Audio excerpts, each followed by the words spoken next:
Ladies and gentlemen, let's get started. This is the program on constitutional government, and our guest today is Aaron Friedberg. Aaron Friedberg is a professor of politics and international affairs at Princeton, where he's been since 1987, and he also has experience in the government. He served as Deputy Assistant for National Security Affairs in the Office of the Vice President from 2003 to 2005. That was bridging the first and second administrations of George W. Bush. And he's written books. He's the author of The Weary Titan, Britain and the Experience of Relative Decline, 1895 to 1905, and In the Shadow of the Garrison State, America's Anti-Statism and Its Cold War Grand Strategy. Another book, A Contest for Supremacy, China, America, and the Struggle for Mastery in Asia. Then Beyond Air-Sea Battle, The Debate Over U.S. Military Strategy in Asia, and most recently, a book, The Authoritarian Challenge from Russia and China, that came out in 2017. He's also written articles for the Wall Street Journal, New York Times, Washington Post, Weekly Standard, and he was the first occupant of the Henry Kissinger Chair in the Library of Congress.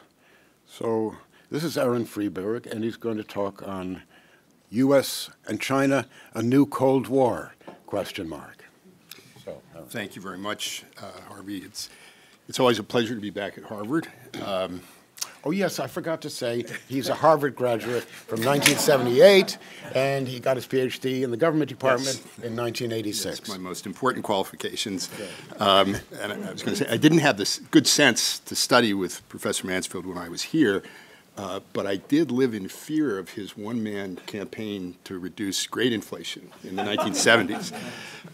So it's a particular honor to be asked to address this seminar, although I have to say, even 40 years on, it's a little bit daunting. So I'd like to proceed in 4 steps in order to avoid any accusations of false advertising. I want to begin by trying to address the question that's raised in the title of my talk. Then I'd like to turn to a consideration of how we got to be where we are now, looking first at what I think is increasingly recognized as a failed U.S. strategy towards China that we've been pursuing since at least the end of the Cold War, then say something about my views of China's evolving strategy for dealing with the United States, and then close by offering some thoughts on where we may be going, with a particular emphasis on adjustments in U.S. strategy that I think are now underway. So are we, or will we soon be, engaged in a new Cold War with China? I think the kind of respectable opinion on this question is no, we're not, for various reasons, and it's a good thing that we're not. But I think, in fact, the answer is more complicated than that. There are similarities as well as differences, and these historical comparisons are useful, I think, only to the extent that they can help to illuminate both similarities and differences. So let me say a little bit about both. I think there are 5 similarities, at least, and then 3 notable differences. So the similarities, as was true of the Cold War competition between the United States and the Soviet Union, the emerging rivalry between the United States and China is shaping up to be intense, global, multidimensional, with a strong ideological component, but like the Cold War, it will also probably be constrained and is therefore likely to prove to be protracted. So intense, each power, I think, will increasingly have as its principal strategic preoccupation the other. I think this has been true of China really for quite some time, certainly since the collapse of the Soviet Union, and it's starting to be true of the United States now with respect to China.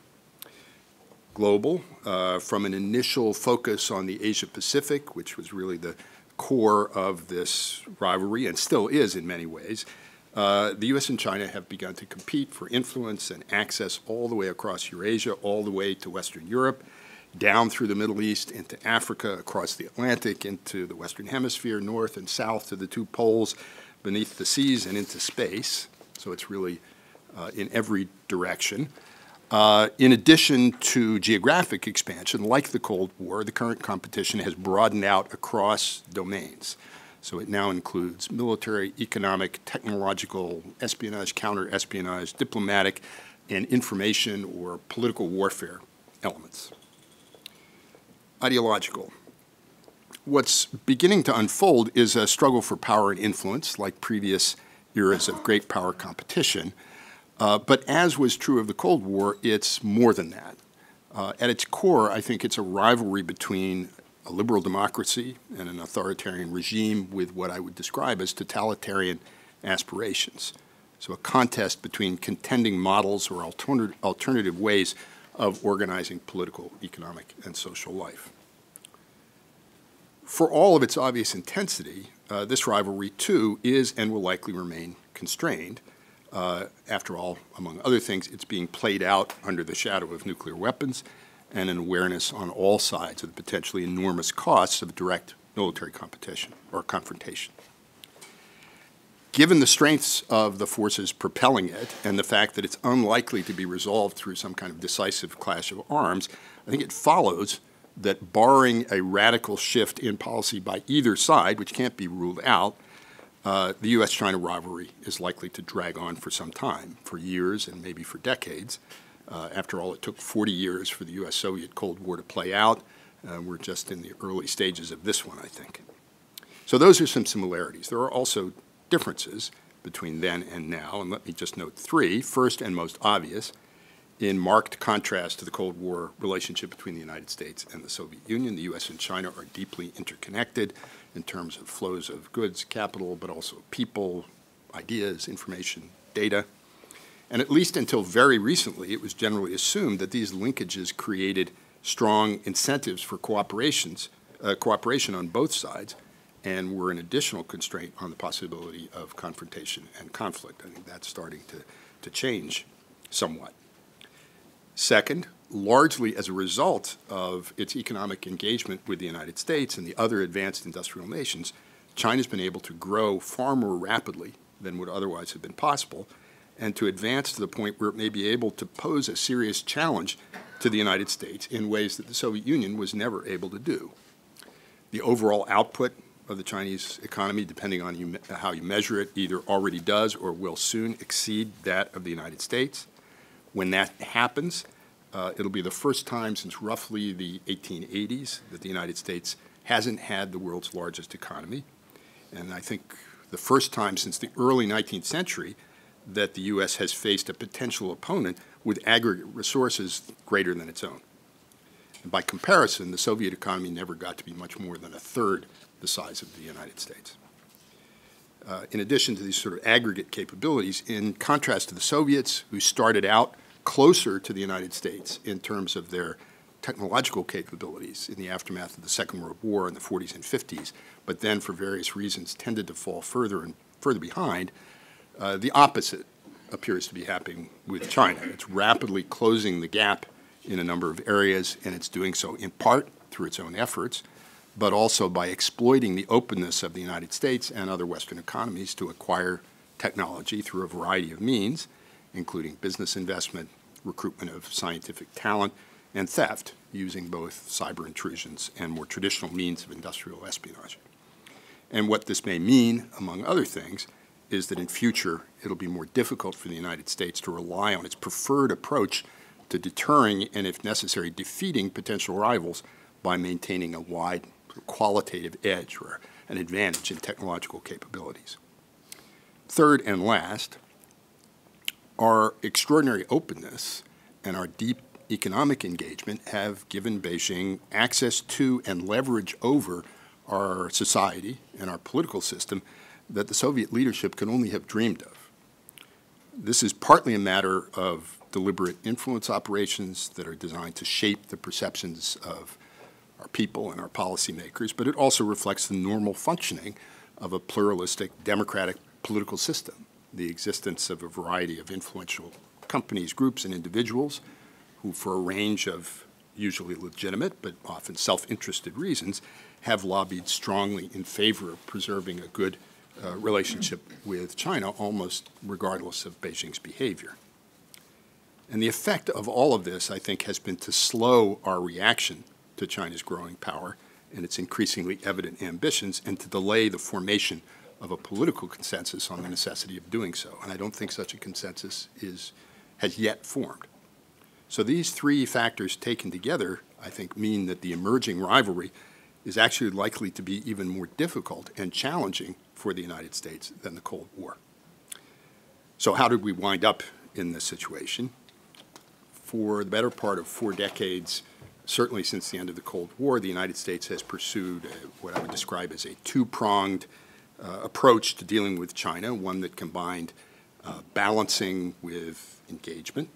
On the one hand, the U.S. has sought to engage China in every conceivable domain, diplomatic, cultural, scientific, educational, and of course, above all, economic, and the economic relationship has become enormously important. At the same time, after the end of the Cold War, and certainly from the mid-1990s onwards, successive U.S. administrations have worked to maintain a favorable balance of power in the Asia-Pacific region. And they've done that by strengthening U.S. forward-based forces and bolstering traditional U.S. alliances, and also developing kind of quasi-alliance relationships with other countries to whom the U.S. doesn't extend a security guarantee, but who share with it to some degree a concern about the implications for their autonomy and security of China's rising power. And that includes very small countries, but significant ones like Singapore, and some very large countries like India. The goals of this two-pronged strategy were essentially to preserve stability, to discourage aggression or attempts at coercion, even as China grew stronger, which of course was expected to do, while waiting for engagement to work its magic on China, in effect to tame and ultimately to transform China. Engagement was supposed to encourage China's leaders to become, as the term of art in the Bush administration was, we want them to be a responsible stakeholder in the existing U.S.-led international order. So we're going to welcome them into that system, and that will cause them to see their interests as lying in the preservation of that system rather than its transformation or disruption. And at the same time, this process of engagement is going to set in motion or encourage forces that will lead progressively to the liberalization of China's economy, opening and movement towards a true market-based economic system, and eventually this will lead to the democratization of China's political system. That was rooted in theory,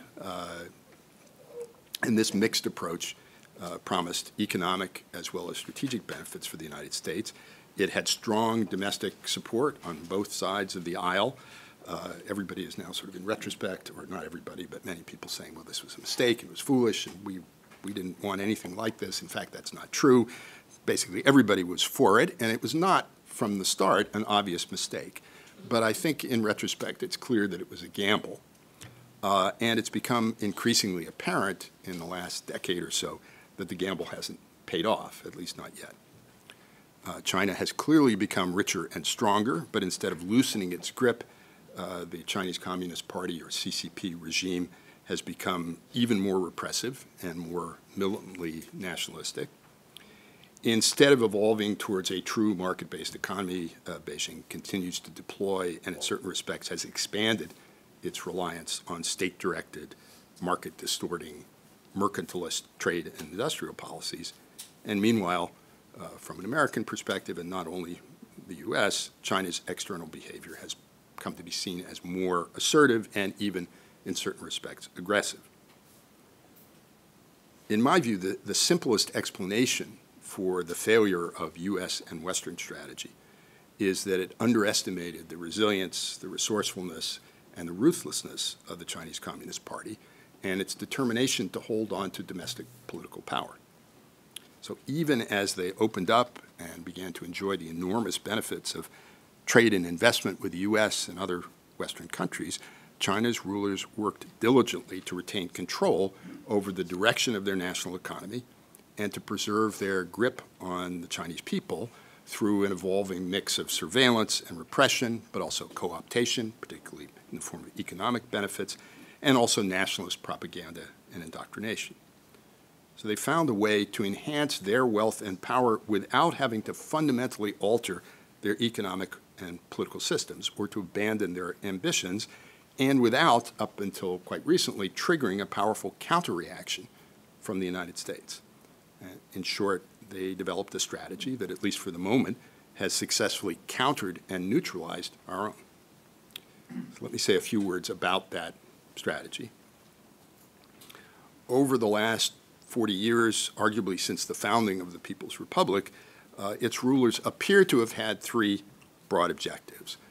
First and foremost has been to maintain the control of the Chinese Communist Party. In a way, that's job 1, 2, 3, you name it, the list extends. That's the principal preoccupation of the leadership, and I think it explains what they do domestically as well as in their foreign policy.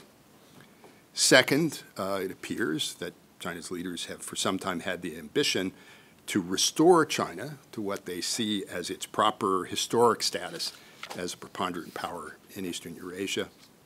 And third, although this I think has only begun to emerge more recently, the desire to become a truly global player with power, presence, and influence on par with, and perhaps eventually superior to, that of the United States. During the first 2 decades after the end of the Cold War, the CCP regime adopted a generally cautious and defensive approach, one that focused on avoiding confrontation while building up all of the elements of China's so-called comprehensive national power. And this is a term or a concept that's used by Chinese analysts to refer to a mix of all of the various elements of national power: military, diplomatic, economic, technological. In recent years, Chinese analysts have spent a lot of time wondering what soft power is, which has tied them up in knots. But they see the United States has this. Why is it? How do we get some? So they were cautious.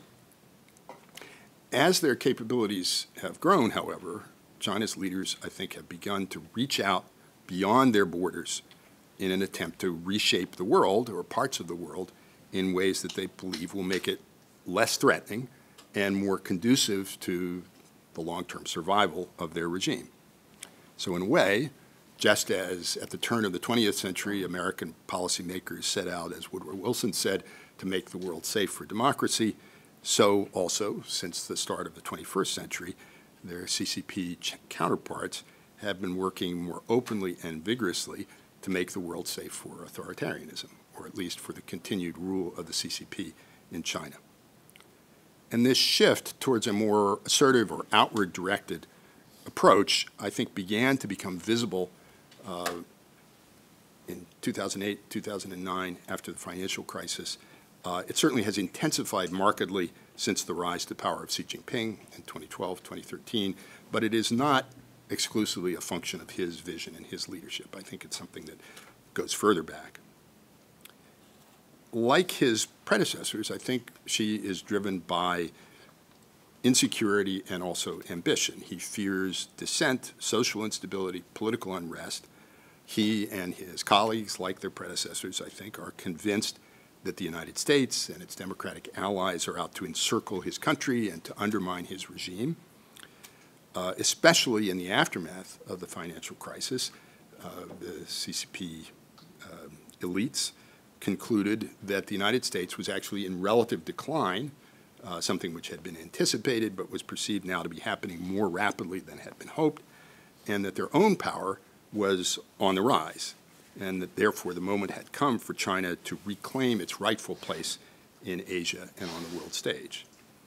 And so they decided to put aside Deng Xiaoping's famous admonition going back to 1991 that China should hide its capabilities and bide its time. And these phrases have a lot of meaning in the CCP system.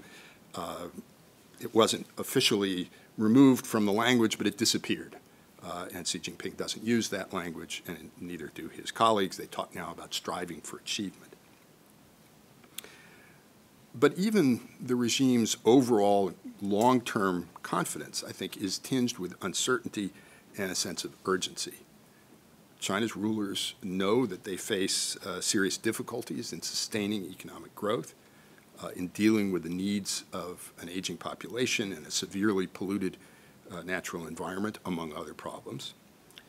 And I think they continue to have a healthy respect for the resilience and power of the United States and of the U.S. system and those of its democratic allies, and the ability, particularly of the United States, to mobilize resources once it realizes that it's being challenged. And one reason why Xi Jinping and his colleagues may be pressing so hard now is that they could perceive that there's a window of opportunity that may not stay open forever. And there are reasons for thinking that, talk about in their deliberations about the evolving strategic environment going back to the early part of the 21st century. And I'm happy to discuss the various aspects of Chinese strategy in more detail, but I want to confine myself here to a few general observations. Technology, the push to become what CCP leaders describe as a high-tech superpower, is central to every aspect of their strategy. It's not something that's optional. It's essential.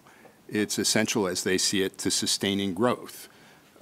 Automation, the so-called fourth industrial revolution, mastering the technologies of this new wave is essential to sustain productivity and therefore to sustain growth, and in the process to maintain social stability even as China's population ages and as its previous advantages as a low-cost manufacturing platform begin to evaporate, something which has already begun to happen. So sustaining growth, maintaining social control. The regime has made massive investments in monitoring and controlling the internet and social media, and this has been accompanied now by the development of ubiquitous surveillance, facial recognition software, the initial rollout of the so-called social credit system, which could conceivably give the regime the capacity to monitor the transactions, conversations, activities, and movements of virtually every man, woman, and child in China, which I think is the kind of totalitarian ambition, but the totalitarian regimes of the 20th century lacked the capacity to do that. Offsetting U.S. military advantages. The U.S. is still perceived to be ahead of China across a range of technologies and military capabilities that those technologies enable, but Chinese strategic writers talk about the possibility of what they describe as leapfrogging, not just trailing behind, but jumping ahead by developing entirely new kinds of capabilities, and some seem to think that artificial intelligence will allow them to do this. And fourth, technology also provides a means with which to project China's influence globally. Chinese companies are building large portions of IT infrastructure in many countries, and that may permit them access to data that may give an edge in developing new algorithms, and perhaps also enable them to conduct surveillance and perhaps even sabotage in countries that have become heavily reliant on infrastructure built by Chinese companies. That's at least the concern, and that seems to be the ambition.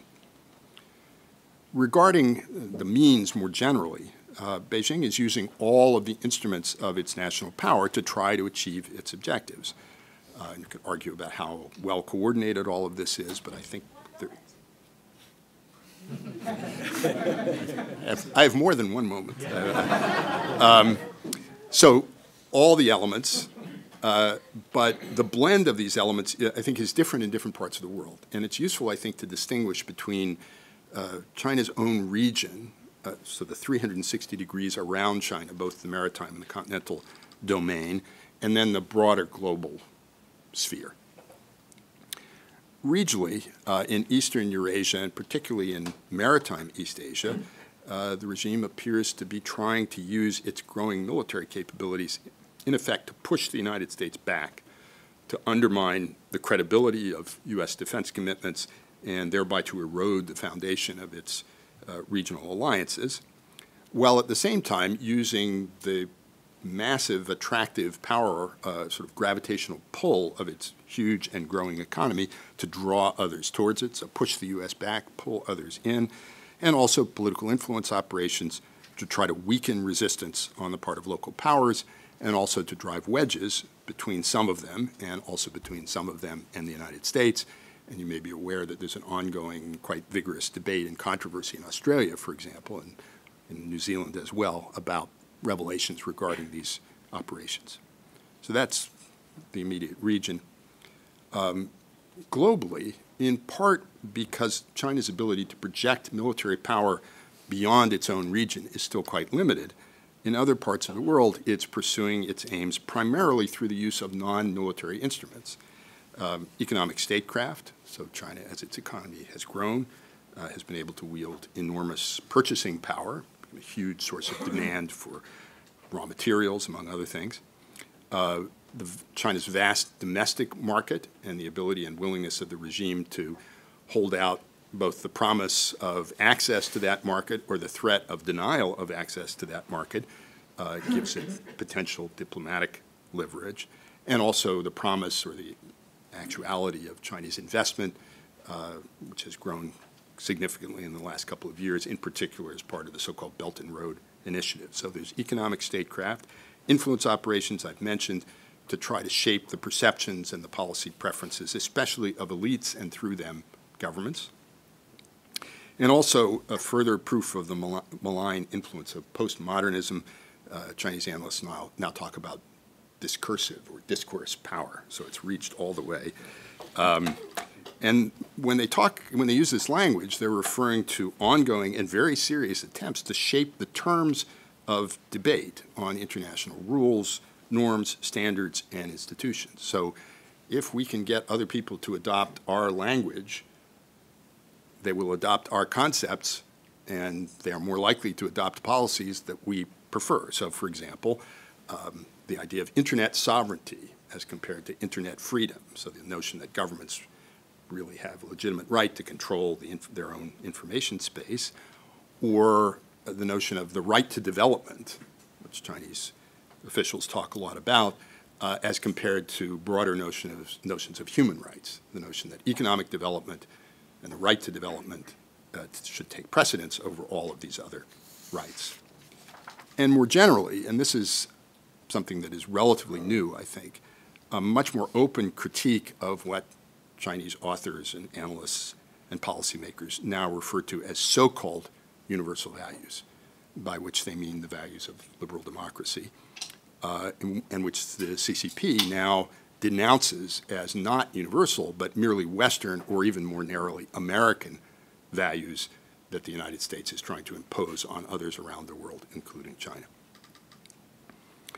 Regarding the ends or the goals, this is not something that CCP leaders talk much about, and even the analysts whose writings one can follow from the outside are cautious in discussing it. But I would say, and this is speculation, but in what it sees as its own backyard, Beijing appears to envision a new system that would extend across much of Eurasia, that would be linked together by infrastructure, trade agreements, and that would have China at its center, and America's democratic allies either integrated and subordinated or weakened and isolated, and with the United States pushed to the margin, if not out of the region altogether. Further afield, the regime seems to be positioning itself to claim, or really to reclaim, because this is something that Chinese leaders in the Maoist era talked a lot about, a role as the supporter but also the leader and role model of a bloc of countries in the developing world. A lot of what they're doing economically but also diplomatically, I think a lot of the aim of this discursive power is the developing world. And here, Beijing may not be spreading communism, as Mao tried to do in the 1960s, but it is, I think, encouraging the consolidation of authoritarianism and weakening democratic institutions where they're vulnerable, among other things, providing assistance, training, and education to local elites. We see a lot of this in Africa, but also parts of Central Asia, and now even into parts of the former Soviet Empire in Eastern and Central Europe. Finally, as regards the advanced industrial democracies, I think the aim is to divide and weaken the West, not actually to conquer it, so it's not divide and conquer, but divide and weaken. And the CCP is using economic inducements and also influence operations. It takes advantage of differences in interest within countries. We can see some of that playing out in the trade dispute now. it is seeking, I think, to promote divisions among countries in both Europe and Asia, and also seeking to drive wedges, if it can, between the United States and its allies at both ends of the Eurasian landmass. And it's also becoming increasingly aggressive in trying to shape the discourse about China and about Chinese policy that's taking place outside of its borders, including in the wealthiest and strongest democracies. So threatening to impose costs on companies that run afoul of the CCP when their employees make comments about Hong Kong or Xinjiang, or put maps on expensive T-shirts that don't show Taiwan as part of China, or, as I think VW did, quote, or maybe it was BMW, quote the Dalai Lama in their advertising, or otherwise, as the CCP likes to say, hurt the feelings of the Chinese people. Regarding the future of U.S. strategy, the United States has arguably been slow to recognize these realities and to adjust its strategy accordingly, and I think that's going to be an interesting question for historians. Why did it take so long for the U.S. and other Western countries to sort of wake up to this, and why did they start to do so when they did? Nevertheless, U.S. strategy has evolved, and it's begun to change quite markedly in the last 3 years, although the last 3 years are just a part of this story. And in the interest of time, I would just say there's a shorthand way of describing what's been happening, referring back to my description of U.S. strategy as consisting of this mix of engagement and balancing. The Obama administration's pivot in 2010, 2011, was basically an attempt to increase the balancing part of the U.S. strategic portfolio, strengthening alliances, bolstering U.S. military forces in the region, but it didn't really seek to make any serious adjustments in the engagement part of the portfolio. So we're going to continue trade and all these other things, but we're going to step up the balancing. And also, I think that strategy didn't abandon or alter the basic objectives of integration and the eventual transformation of China. If you think about what the Trump administration is doing, it's also tried to step up the balancing part, and in that regard, it's not that much different than what the Obama administration said it was trying to do, at least.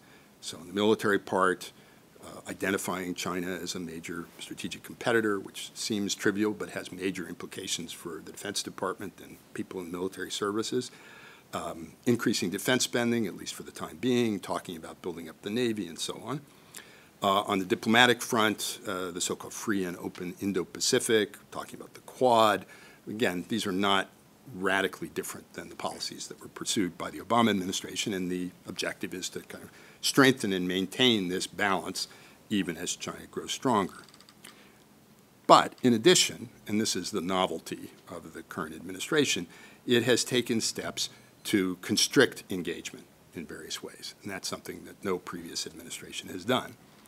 On the economic front, tariffs, but also new restrictions on foreign direct investment, on technology exports, joint ventures, discussion of possible restrictions on U.S. capital flows to China, all of which are leading potentially towards something that some have described as at least a partial decoupling of the U.S. and Chinese economies. And I think that's underway. The question is how far it'll go and how fast it'll go. But also in the political and societal spheres, there's been increasing attention to Chinese espionage in the United States and political influence operations, something that were really not discussed, certainly not by high-level U.S. officials in the past. Not exactly clear what the administration is going to do about any of these things, but restrictions on the activities of visiting Chinese journalists, on Chinese diplomats who want to go out and talk to people, and Chinese scholars who are coming to the United States, and the discussion of possible restrictions on visas for Chinese students. And it's not clear how far any of this will go. But again, I think the way to think about it is as an effort to constrict engagement, not to cut it off, but to constrain it in various ways. There are many questions that one could ask about the Trump administration's policies and the larger strategy of which they're presumably a part, but I want to close with one in particular because it seems to me that it's kind of the unspoken question that hangs over all of this, and that's what's the goal? What is the aim of this new strategy, if that's what it is? Is the United States still in the business of trying to ease China back onto the path of liberalization? Or are we giving up on that? And if we are, what are we trying to do exactly? And there are a couple of answers that could be given to that question. One possible approach would be to define U.S. objectives now in largely defensive terms, as trying to fend off Chinese initiatives, to contain the expansion of its power and influence, at least to some degree, and to await what George Kennan described with reference to the Soviet Union in 1946 as the, quote, gradual mellowing or eventual breakup, he said, of Soviet power. This would be of CCP power. So something that looks more like containment. That's one possibility. But there is a more forward-leaning alternative, which would be to say the CCP is the root cause of our and the West's problems with China. Unless and until it undergoes a fundamental transformation, those problems will persist and will likely grow worse. Therefore, to the extent feasible, the United States should do what it can to loosen the grip and hasten the demise of the CCP. That would be a much more aggressive posture on the part of the United States. So to come back to the Cold War, this is not an entirely new problem from perspective of American strategists. I quoted Kennan from the beginning of the Cold War. Let me just close by quoting, I think these words were actually written by our former Harvard colleague, Richard Pipes, in a document that formed the basis of the Reagan administration's strategy towards the Soviet Union, and this is dated December 1982, and it's the introduction to a document that then lays out a strategy for dealing with the Soviets. And it says, because Soviet aggressiveness has sources in the Soviet internal system, an effective national strategy requires that U.S. policies towards that country also take into account their impact on its internal development. For example, it's inconsistent to raise the defense budget to meet the Soviet threat and at the same time allow Western economic relations with Moscow to contribute directly to the growth of Soviet military power. And it says the U.S. must, within the limits of its capabilities, and it talks at great length about how limited the leverage of the United States is, but it must design political, economic, and other measures which advance the long-term objectives of promoting, one, the decentralization and demilitarization of the Soviet economy, two, the weakening of the power and privileged position of the ruling communist elite, and three, the gradual democratization of the USSR. So I'm not saying this is what we're going to do or this is what we should do, but I think the strategic problem in certain respects is similar today as it was back 40-some years ago. And so with that, let me stop. Thank you. A sobering view.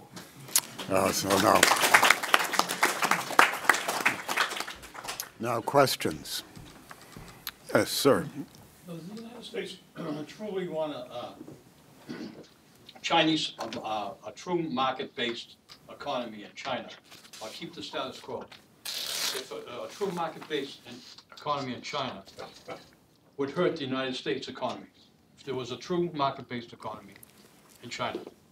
I don't know that it would hurt the United States. I should say, backing up a step, the objective, the stated objective of U.S. policy has been to encourage movement in that direction. That would make China more efficient and could conceivably make it a more fearsome and powerful strategic competitor. However, the assumption, the additional assumption in U.S. policy was that if China went down that path and really did liberalize its economy, it would have to also liberalize its political system. And that if that happened, the main source of friction and mistrust between the United States and China would disappear. So that was the theory. And the policy, up to a point, was consistent with that view. I do think there's a question now about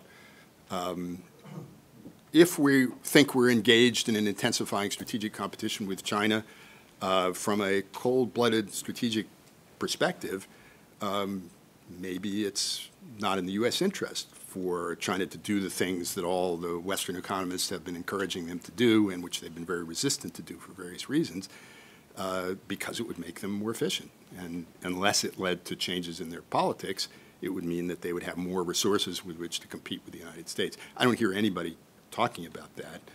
If you raise that, people look at you like you're out of your mind. But I think it's a logical question, and I think it's right around the corner. Rory. I had a kind of critical pushback about one part of your talk, but I have a feeling, as a long-time China expert and watcher, you may know this, but nevertheless, I think presentation in this issue, style is sort of substance, as sort of the American public and elite are basically ignorant of this.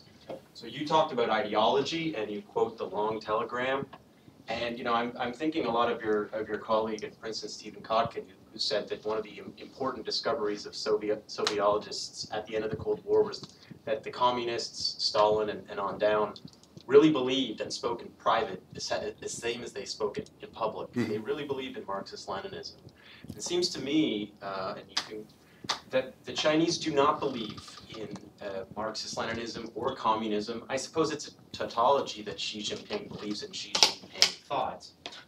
We assume that he does. Yes, just as I believe in Rory Schachter thought, but as to what private and public. Mm-hmm.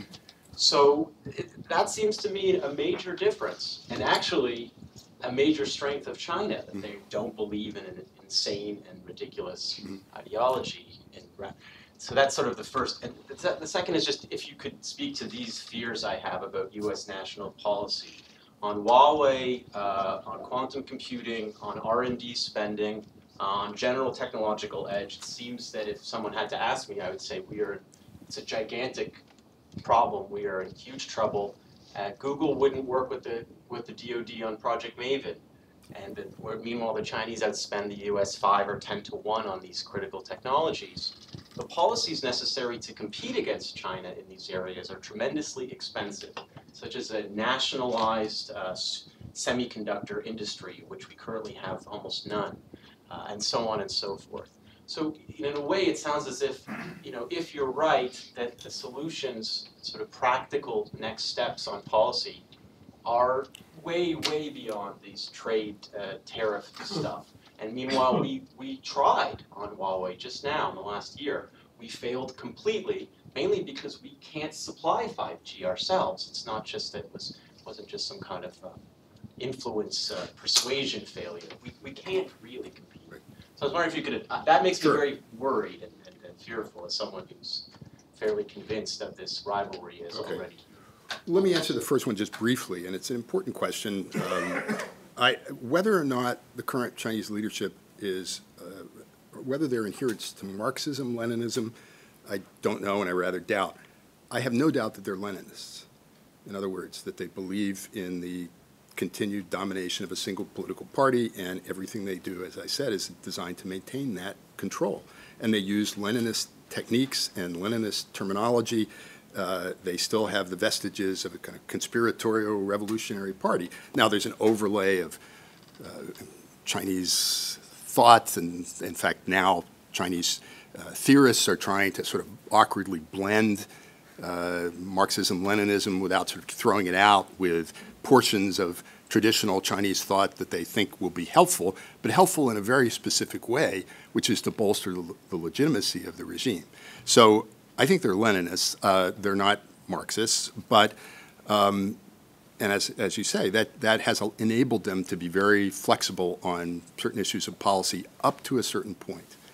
The thing about the Soviet Union was that, yes, they really believed in this, and they acted accordingly in a variety of ways which ultimately were totally self-defeating, most important of which was cutting themselves off from the Western economic bloc, even as it got more and more wealthy. They fell further and further behind. So they suffered self-inflicted wounds, which ultimately proved to be fatal.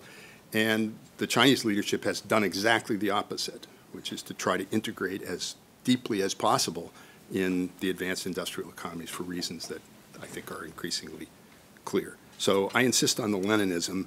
The rest is maybe up for grabs. So isn't Leninism just they believe in themselves and they are willing to use any means necessary to preserve themselves? That's not really an ideology, is it? Well, they believe in themselves for a reason, which is they think that they are the vanguard that's lifting China up and defending China's honor and interest and is going to reestablish China's position as a leading regional and world power. It's not nothing. And if you take the time to read Xi Jinping thought, which I wouldn't necessarily inflict on anybody, but it's elaborate and coherent. There's a very good book I've just been reading by a French journalist whose name escapes me called The Mind of Xi Jinping, in which it's not superficial at all. He looks at some of the sources and at some of the debates about various issues, which he argues, I think very persuasively, have shaped Xi's thinking. So this is kind of an interesting and complex guy. I think he believes stuff. I'm not sure if everybody in the system believes in anything much more than improving their own lot in life, but that doesn't make them different than most other people. As far as the technological competition, first of all, I'm not a technical expert, but I would caution against simply accepting some of the casual observations that people have made about who's ahead, who's behind, what that even means, because I've talked to people who argue all different angles of this, including some people who are very knowledgeable, particularly about the artificial intelligence side of things, who point out that when they rank the contribution of papers written on artificial intelligence according to their originality, almost all of the most important ones are being done in the West. There's a great volume of work that's being done in China, but it's not at the cutting edge, whatever that means. Similarly, arguments that are made about how many scientists and engineers are being produced, how many patents are being obtained.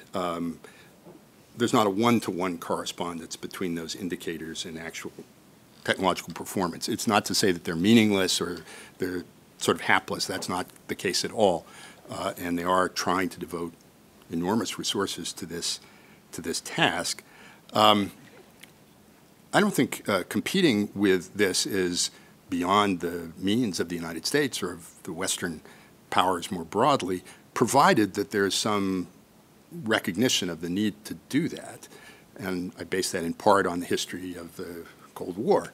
The U.S. spent 1.2 or 1.5% of GDP on research and development, had all kinds of programs that in our own way merged the private and the public to promote development in a variety of sectors. That's difficult, more difficult in the present environment, partly for fiscal reasons. To do that, you actually have to have a budget that allows you to do that, and to get the budget, you actually have to have some degree of political agreement, which obviously is far away. Also because of the diffusion of technology and technological expertise and knowledge. In the 40s and 50s, the United States was really in a class by itself, and now that's still true in some areas, but not so much in others. So I think we're at the early stages of figuring out how to do this. I don't think it requires, for example, a nationalized semiconductor industry, but it may require changes in contracting, changes in regulations regarding supply chains for procurement by U.S. government agencies that would give incentives for companies to produce at least some things in the United States, and some of that is already starting to happen. Not everything is of equal importance. The sort of very high-end semiconductors are the ones where the U.S. continues to have a big lead, and some of that is, some of those are being produced in the United States and so on. As far as 5G, again, I'm not a technical expert, but that doesn't prevent me from opining on this subject like everybody else. I think what's it's interesting. It'll be a very interesting story, again, for historians, why it was that Western governments, and of course not just the United States government, were so slow to recognize both a commercial challenge and a strategic problem that was coming at them, as we see now, very rapidly in the form of this, the development of this new technology or family of technologies, and the fact that there was so little capacity to produce and to be a part of that competition in the West. Nevertheless, they have now started to recognize that. I don't think the U.S. government's efforts to dissuade other governments from using Huawei equipment is quite over. I mean, that struggle is going on in Germany and other places. It hasn't played out quite the way, obviously, the Trump administration hoped that it would, partly for the reason you suggest, that it's hard to beat something with nothing. However, there are other producers of relevant equipment, they happen to be European. Ericsson is one. And I think what's coming pretty quickly is some form of cooperation among European companies and between those companies and U.S. counterparts and governments to create a Western alternative to what Huawei is offering. And that's coming down the road, I think, pretty fast. So we're at the early stages of this, but it's not like we don't have the resources or the experience or capacity to compete effectively. We may have lost some of the muscle memory and the reflexes to do that, but I think once there's a greater recognition of the severity of the problem, we'll recover that pretty quickly. Avi, then you. You've mentioned the Trump administration policy. Two questions. One, do you think it's working? And second, more importantly, if the president asked you for your advice as to what we should do strategically, assuming he would listen to you, what would you offer him? He would never ask, in part because I signed various letters saying that he was unfit for office. So I'm not sitting by my phone waiting for that call. Out of the White House, what would you recommend? Well, is it working? I guess the prior question is what exactly it is. And, you know, I tried to describe it.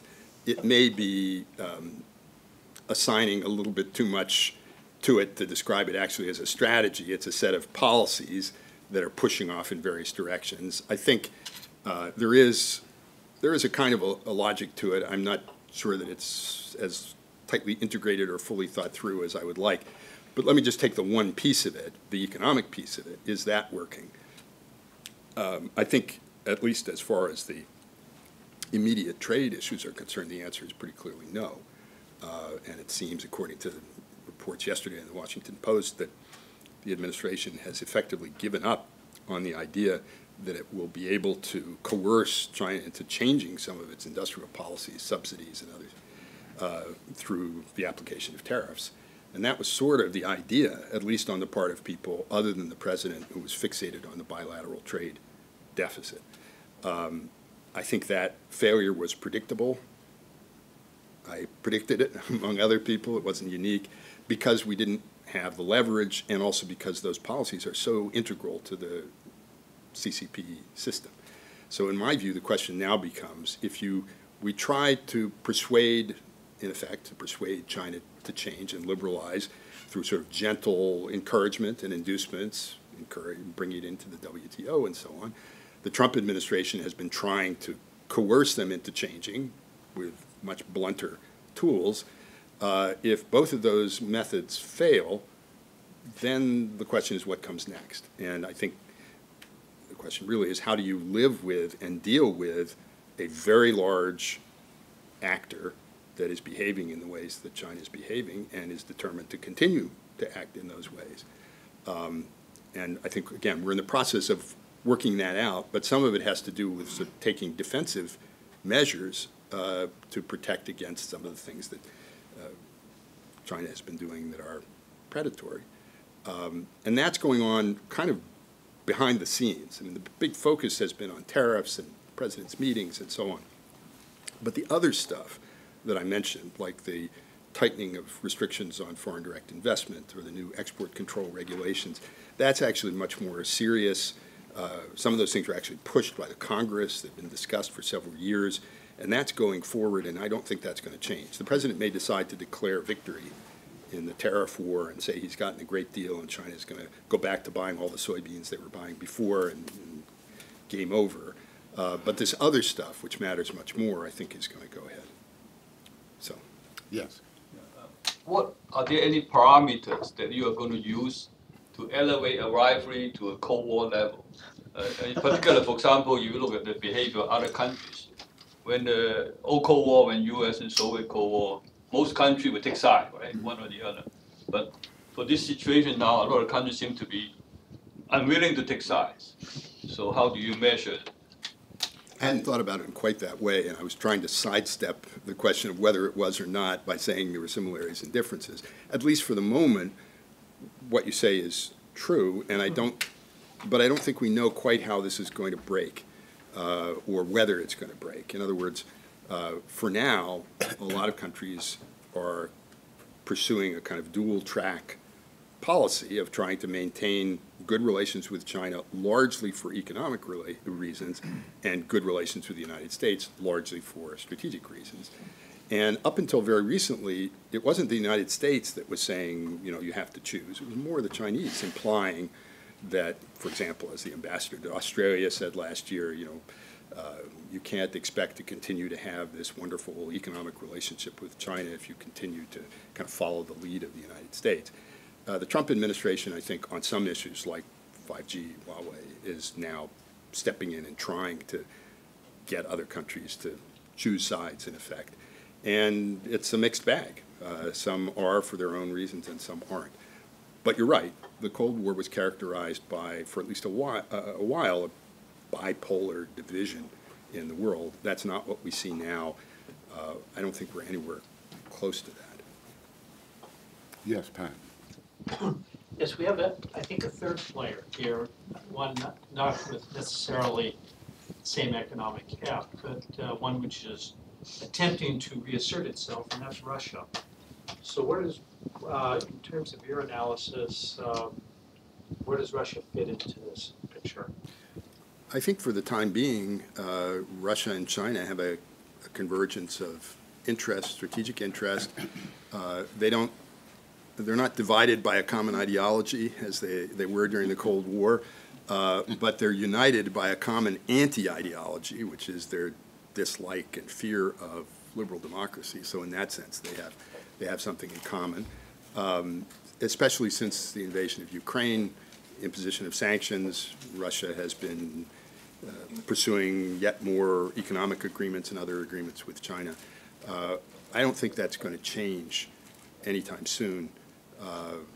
Certainly not going to change while Mr. Putin is in power, and I suppose it's possible after he goes that there could be some shifts in the character of that regime.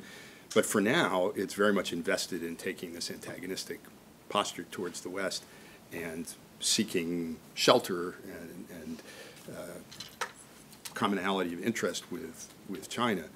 The weight of those two players has obviously changed a lot, certainly since the Cold War when the Soviets were the dominant and the Chinese were much weaker. That's been reversed.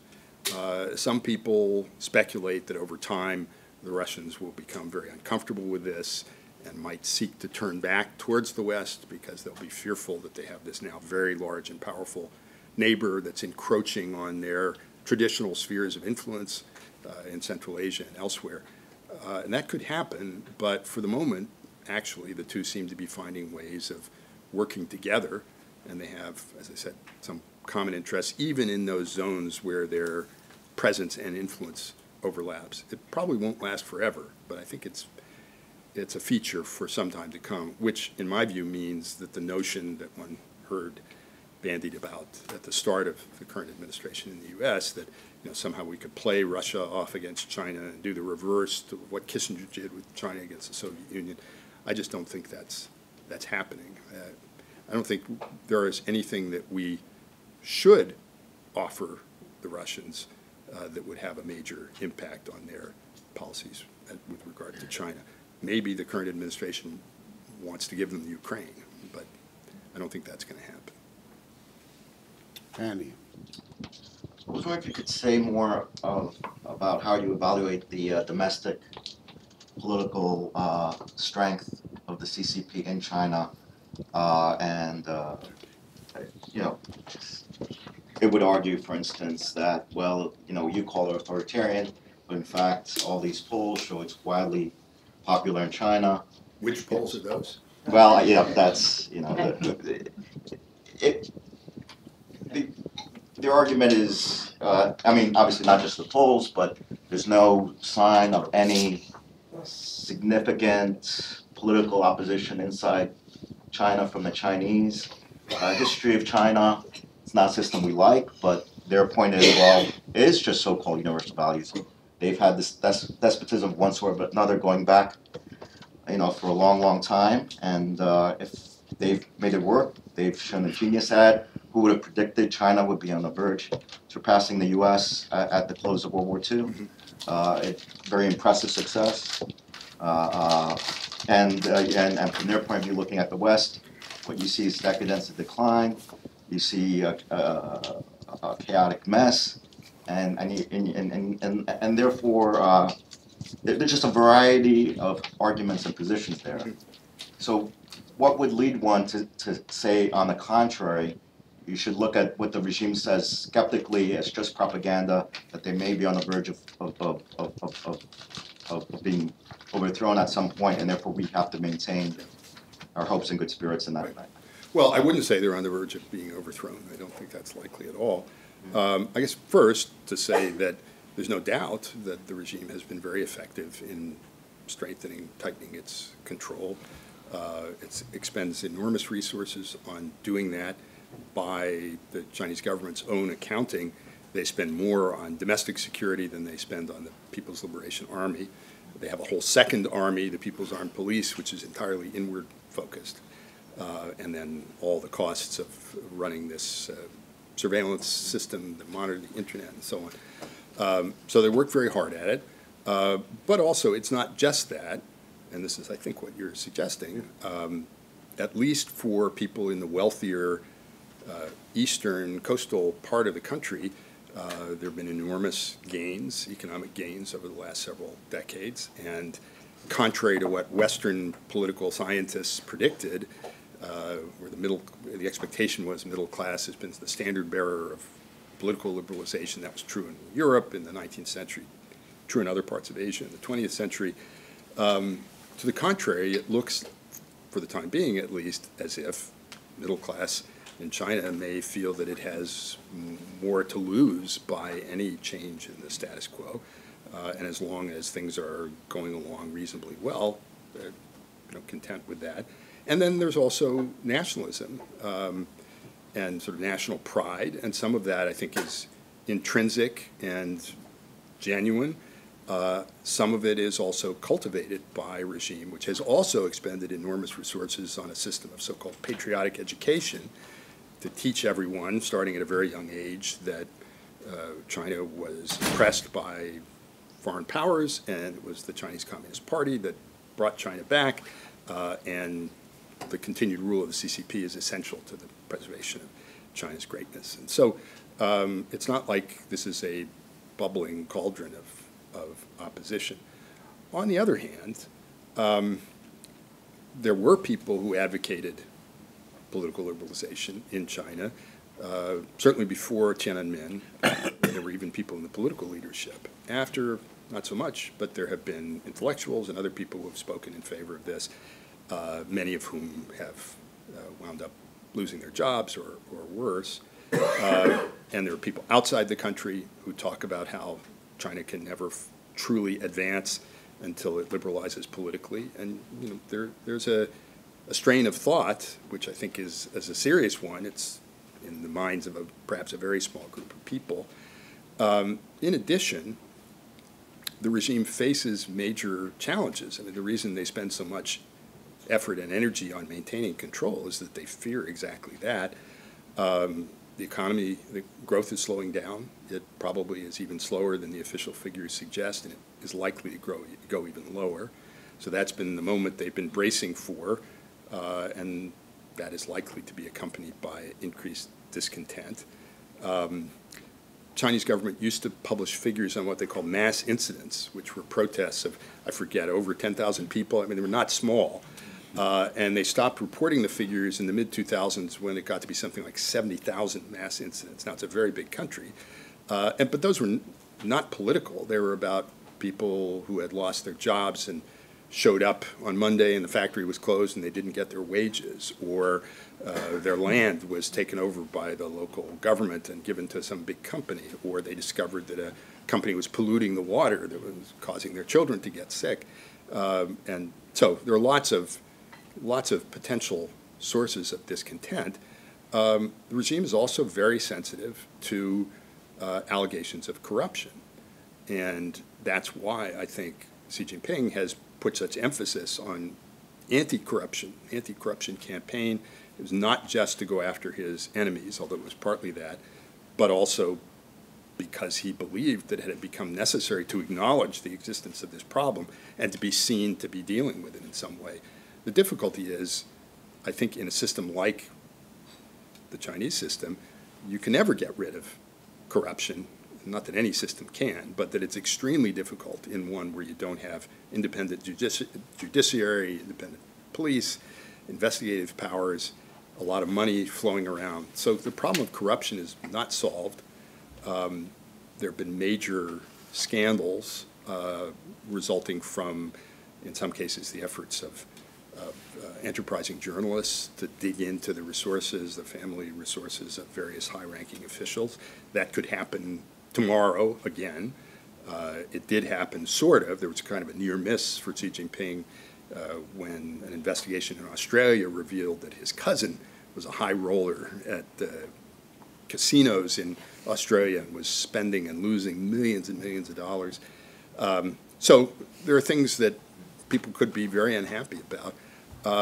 As long as things are going well, authoritarian regimes can often keep the lid on. The question is, how do they fare when things start to go poorly?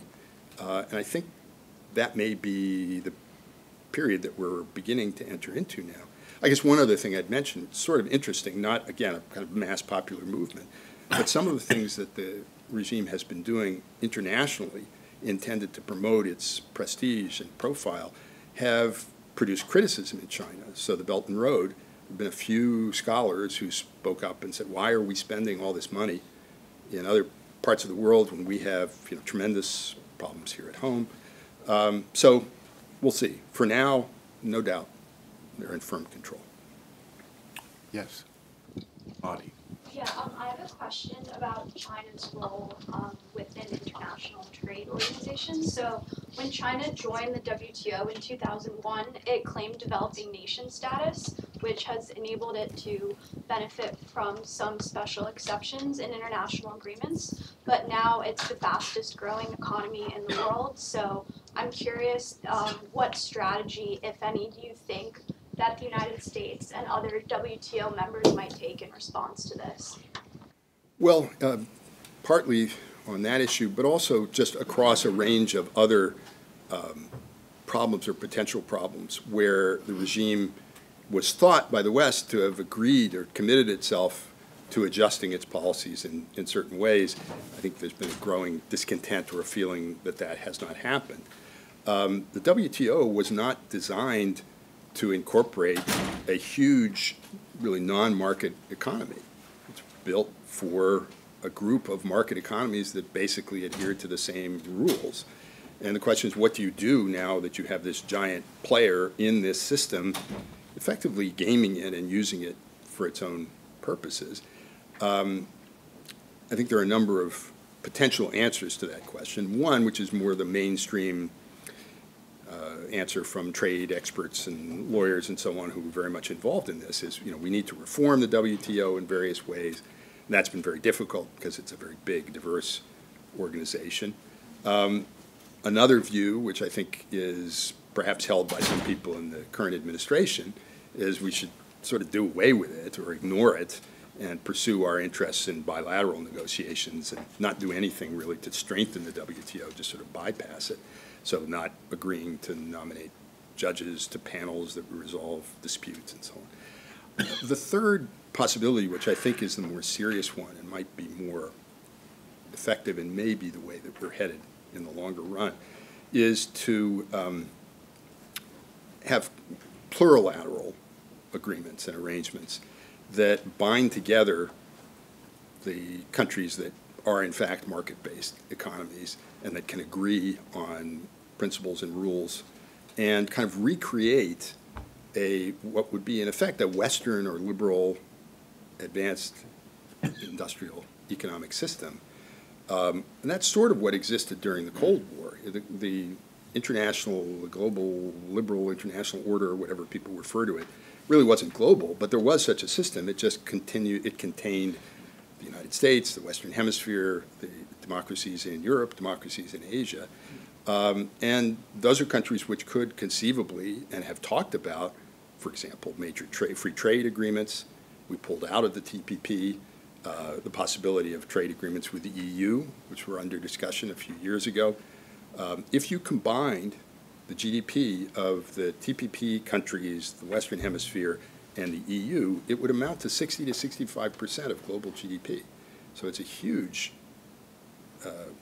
source of wealth and power, potentially, in dealing with China, if China, for as long as China continues to not play by those rules. The problem, of course, is getting the agreement and cooperation among those countries. And one of the things that the current administration has done, which I think is most counterproductive, and there's a long list of things, but is picking fights on economic issues with our friends and allies. And the idea of using national security provisions in our trade law to impose tariffs on imports of steel from Canada or automobile parts from Europe, it's crazy.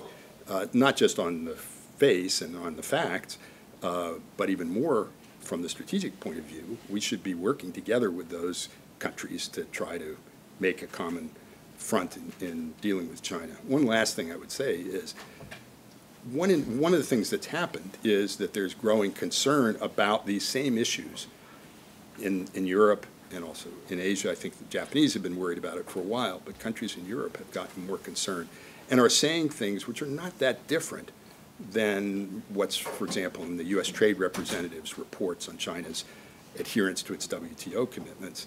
And I think there continues to be a desire to cooperate with the U.S., even with all the things that we've done to antagonize them.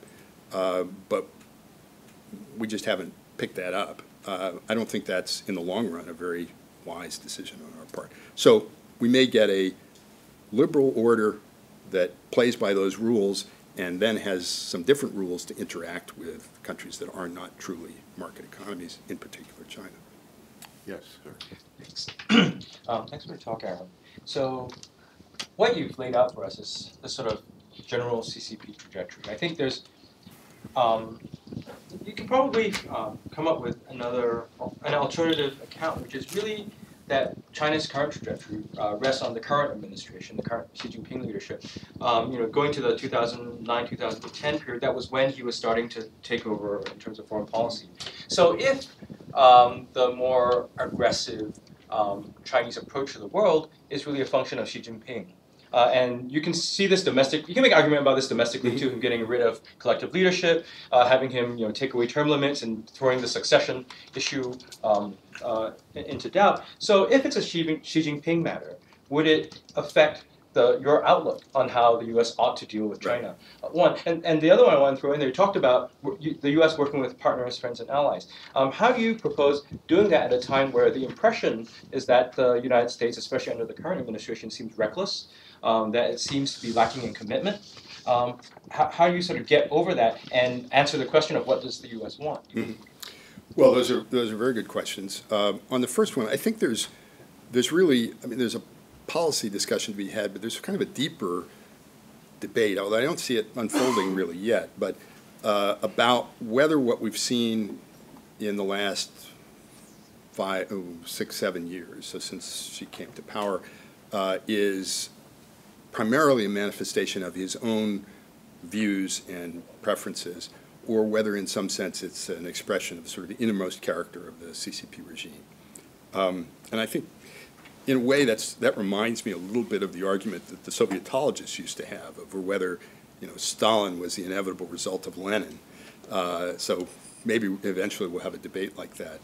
And you can argue either way. I tend to lean towards the second position, in part because, as I said, I think you can see the early evidence of some of these shifts, and it's before she rises up in power on the economic front, also in response to the color revolutions in Europe, so tightening up. No doubt that he stepped on the gas and took it further, but I don't think I don't think of it as a deviation from that trajectory, but maybe an acceleration along it. That's an interpretation. But it is an important question because and let me say one other thing, which is maybe not entirely fair. I think Xi Jinping is a very convenient villain for a lot of people because they can say, well, our policies, our strategy was working before, and then this guy came from out of nowhere and started doing this crazy stuff, so it wasn't our fault first. And secondly, if we just hang on, once he's gone, we can go back to business as usual. And that assumes business as usual was actually going in a favorable direction, which I don't think. But if you believed that, then you would say, we have to outweight this guy in some way. And I suppose you could say, even if you believed that, you could argue that it's important to make sure that his approach fails, to make clear that this aggressive behavior is counterproductive, to make clear that the continuation of these statist industrial policies are not going to achieve the desired objectives, and that in fact the pursuit of those policies is beginning to have costs that are felt in China. That's actually my sort of general approach, not to be nice in the expectation that there are some nice guys hanging out, just waiting to get into the Central Committee. I don't think there are, but to make clear over time that this approach is not going to work. So even if you think it's him, I think, to me, the conclusions for our policy are still similar. I mean, the other issue, of course, is because he's modified the rules, we could be dealing with him for a long time to come. And the question you raise about how you get cooperation is a fair one. In one sense, I don't have a good answer to it.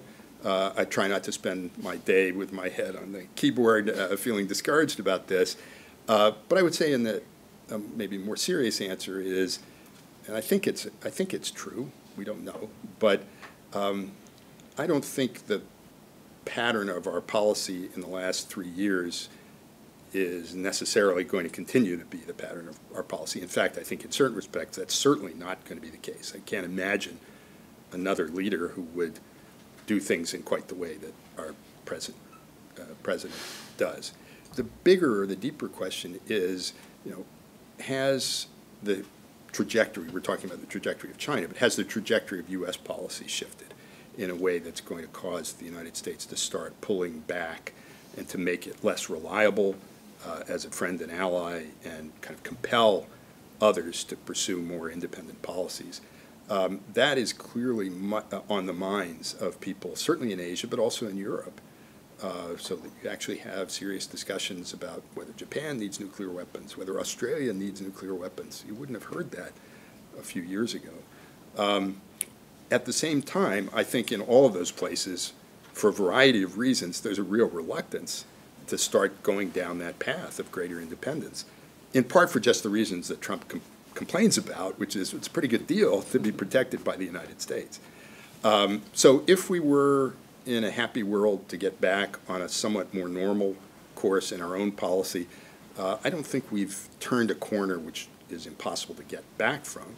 So for people who are spending their time thinking about the problem and thinking about what the strategy should be, it's useful, I think, to try to pull back from the details of what's going on now and think, okay, well, in the longer run, what's appropriate and what is, from a U.S. perspective, what's in the interests of the United States. I have my own views on that, and people may differ. And from that, then, to think about what kind of strategy we ought to pursue. I guess the last thing to say there is, the joke about, how does the economist stranded on a desert island open the can? He assumes a can opener, solves the problem by assumption. And there is a danger in these kinds of strategic discussions to say, let's assume, close allied cooperation, and, I just did it, 60% of world GDP, and the problem is solved. Well, of course, the problem is really getting that. So you can't assume it. Similarly, as far as the question that was discussed earlier about research and development, science and technology, and so on, it's easy enough to identify some of the policies that would make sense. That doesn't mean it's easy to achieve them. But if you don't have an image of what the desired course is, then you're just caught up in arguing about whether, in fact, we're going to sell more soybeans to China. So. Sure. Thanks, Eric. You described China as an authoritarian regime with certain totalitarian tendencies. Mm-hmm. And the leading example of the latter is the treatment of the Uyghurs. So could you say something about how the really horrible repression of the Uyghurs, and I gather increasingly other Muslim groups in China, fits in with the broader strategy and ambitions. I would ask if there's anything the United States could do about this, but I fear I know the answer. Okay. Well, I'm not an expert on this, although I've, like everybody else, been following the kind of flood of information that's come out about it. There's been a number of good articles. I can't remember, maybe Ian, you remember, in the last year or so about sort of the origins of the current policies. It's in one of the academic journals that looks back at who Xi Jinping put in charge in Xinjiang and what led to the changes that we see now. From what I can tell, it seems like it's a mix of things. It's in part this continued desire to stamp out any suggestion of opposition or resistance. That's framed in the CCP context as dealing with the problem of terrorism, although I don't think the incidence of terrorism was actually that high. There was some of it, and that may have been the reason or the justification for it. It may have also to do with broader strategic questions, in particular the development of the Belt and Road, because I always have trouble remembering which is the belt and which is the road. The belt is actually the thing that goes on land. The road is what goes on the water. So the belt has to go out through Western China, through Xinjiang, into Central Asia, and then down to the Middle East and across into Europe. So if this area is not pacified and controlled, it potentially creates a vulnerability for this big enterprise. As far as how the regime has tried to deal with it, here, I said maybe they're not Marxists, they're Leninists, but they seem also to have some Mao in them, which I think Xi Jinping does.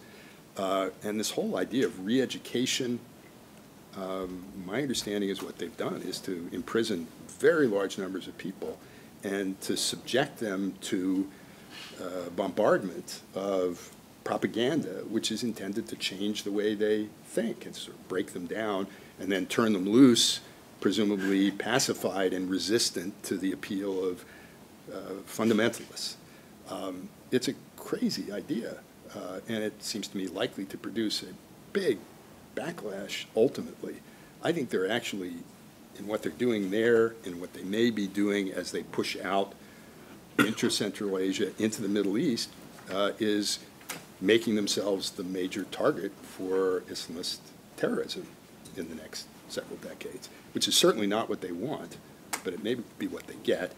And it's also, of course, creating huge problems for them in the West, because this is an issue that, along with Hong Kong, I think has started to get attention and capture the imagination of people who may not, for good reason, get exercised about the South China Sea or made in China 2025, all these sort of abstract things, but who can see repression and understand it when it's put in front of them. And that's potentially very dangerous because it's not just in the U.S., it's also in parts of Europe. People care a lot about human rights. It's not good for them. As far as what can be done, I think one of the things that's going to happen is that a number of countries are going to boycott the Olympics. So the Olympics are supposed to be in China in 2022, I believe. That's already becoming a major focal point. People say, can we really send, or should we really send teams of happy athletes to parade in Beijing when this is a regime that's running concentration camps? And I think the answer in a lot of cases is going to be no. Is that going to persuade them to change? I don't know, but ignoring it is not either. Yes, Tom. In your informative talk, you had a couple of conclusions about where we are today, and you always added to so far, or to date, or from what we know, my question is, isn't it early? Given human nature that wants to be free not to buy and sell and produce, but also to say what he or she wants, and especially given that isn't China a big Yugoslavia with those ethnic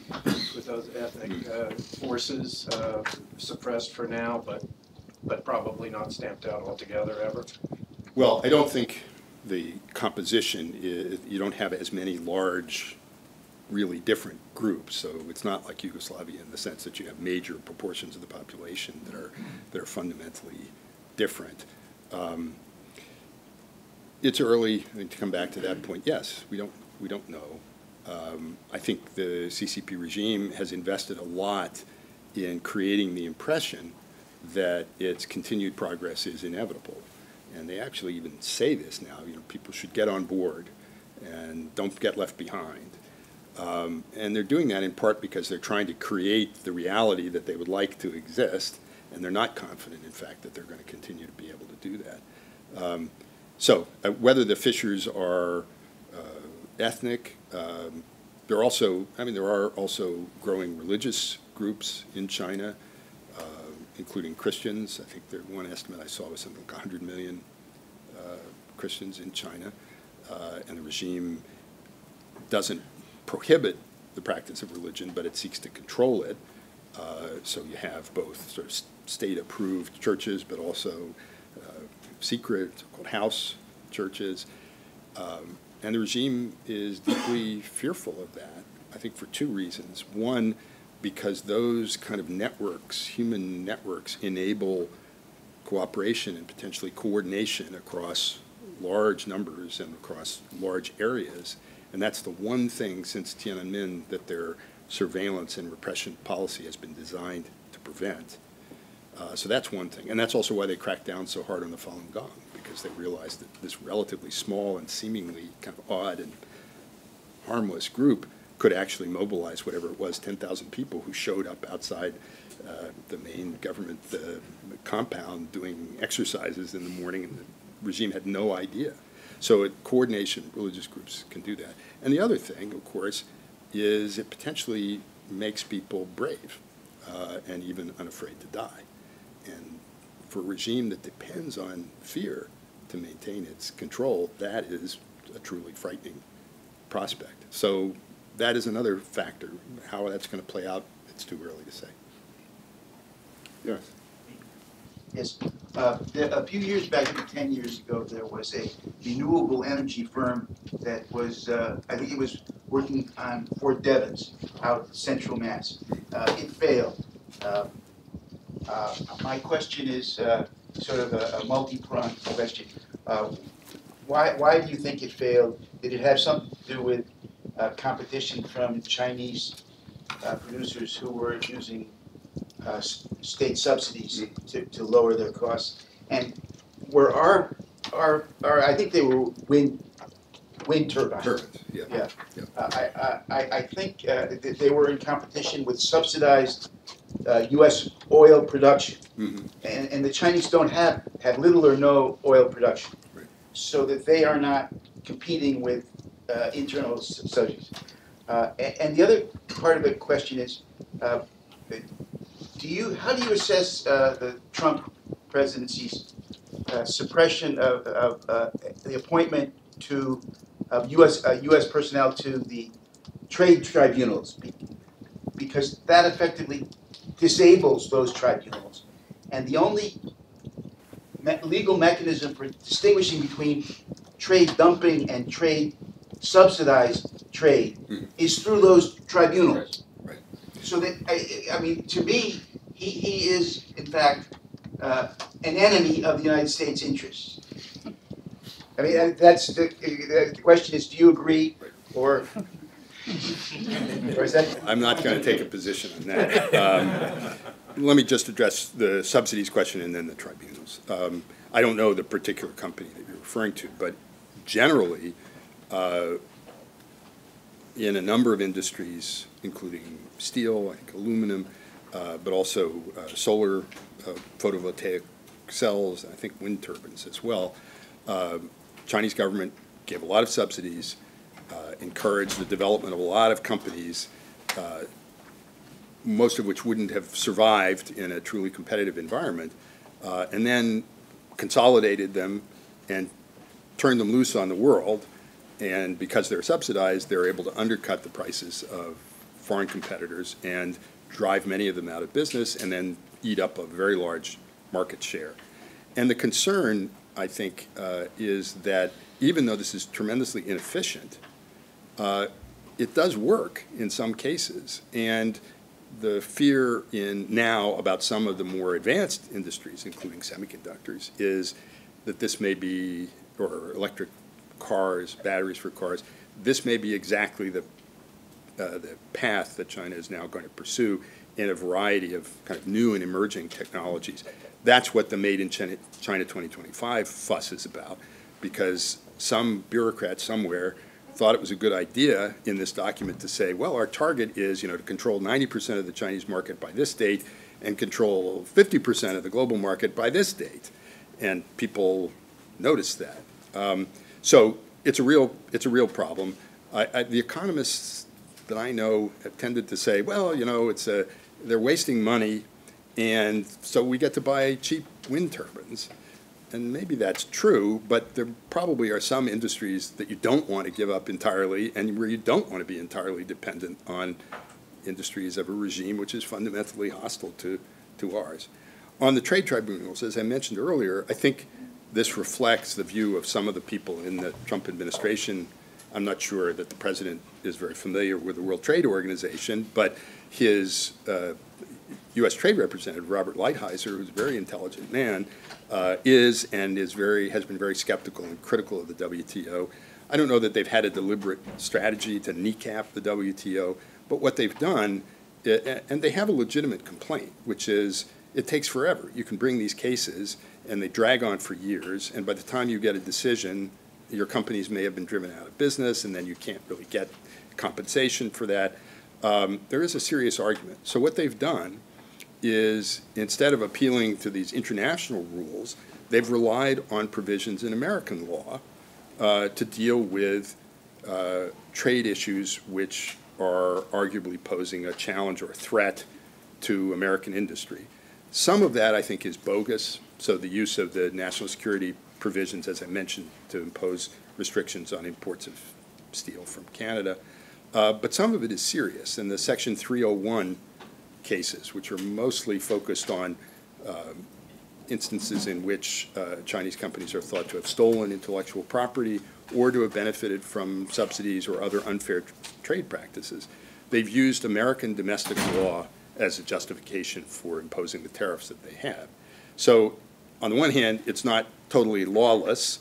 On the other, of course, the people who believe in maintaining the multilateral system say, well, if you do that, everybody's going to do that, and then it's, the whole system breaks down. To which the response is, well, that's what China is already doing, and how are we going to respond to that? So, could we respond with imposing subsidies of our own in order to make our products more competitive? Or that would run counter to conservative ideology. Right. Yeah, that's a big problem. You can do that, and in some respects we do that with certain industries that are essential for national defense. But who's going to decide which company gets what? It's a messy proposition. Tariffs are inefficient too, but I think subsidies, for one thing, subsidies involve dollars from the U.S. Treasury that are then going to be dispersed to companies. I think there is a place for some kinds of subsidies to help promote the development of domestic industries that are essential for strategic purposes, but I wouldn't want to see the U.S. government to get into the business of passing out money in large quantities to this company or that. It's a mess. Last question. As you mentioned, the differences from the current condition to Cold War is that there is a strong linkage, especially economic linkage between China and the U.S. So the Trump government now is decoupling the China and U.S. economic relations, not only economic, but also cultural exchange, and we know personnel exchange and so on. So do you think that decoupling is really in the interest of the U.S., and that this strategy is sensible and will go on more comprehensively? I think that's sort of the question in a way. Let me say first, in certain respects, it's China that started this, not the United States. So China has for a long time imposed restrictions on access to its economy, whole sectors of the economy which are claimed to be strategic or off-limits for investment by Western firms, tariff and non-tariff barriers, this push for indigenous innovation to reduce dependence on foreign suppliers, even if they may be more efficient and cost-effective. So I don't think the CCP government has ever really believed in free trade or globalization. It sort of talks that talk, but it sought to establish a kind of semi-permeable membrane around itself so it can send out whatever it wants and bring back what it wants, but keep out things that it doesn't. The U.S. has been more or less open to products, to people, to capital, and so part of what's happening is an adjustment in that imbalance. And I think there is justification for it in certain specific domains. For example, I don't think it's a good idea for Chinese technology companies to build large chunks of our IT infrastructure. I don't think it's a good idea to allow Chinese companies, particularly state-owned enterprises, to invest in U.S. companies that have emerging technologies or making important innovations, important for commercial and certainly for military reasons. So I think there's a justification for some of that. The real question, I think, though, I don't know, the real question, maybe it's not as important, but maybe it's the most important, is the societal aspect of things. China is relatively closed, again, certainly to journalists, scholars, some students. We're quite open. Is that a disadvantage for us? I think in many respects it's not. I don't know that it's a decisive advantage in the way that we used to think that it was, that people would come here and they just love the United States and want to go back and overthrow their regimes. That's not the way it's working. But still, we don't want to become the people we're opposing and competing against. That said, there are some specific areas where I think there's a reason for concern in sensitive technologies, development of sensitive technologies, where the existing system for kind of screening people who are seeking to come and either study or work in the United States may not be adequate. There's a very good study by something called the Australian Strategic Policy Institute, which demonstrates, for one thing, that we're just ending. Thank you. The People's Liberation Army has sent several thousand scientists and people affiliated with PLA institutes to work in Western research establishments. That doesn't make sense, it seems to me. So there may be a reason to limit that. I don't think there's a reason to limit Chinese students coming to study as undergraduates or even as graduate students in many fields. Yeah, so it's a matter of calibration, and there's a danger of overreaction. Well, this has been a performance. Thanks so much.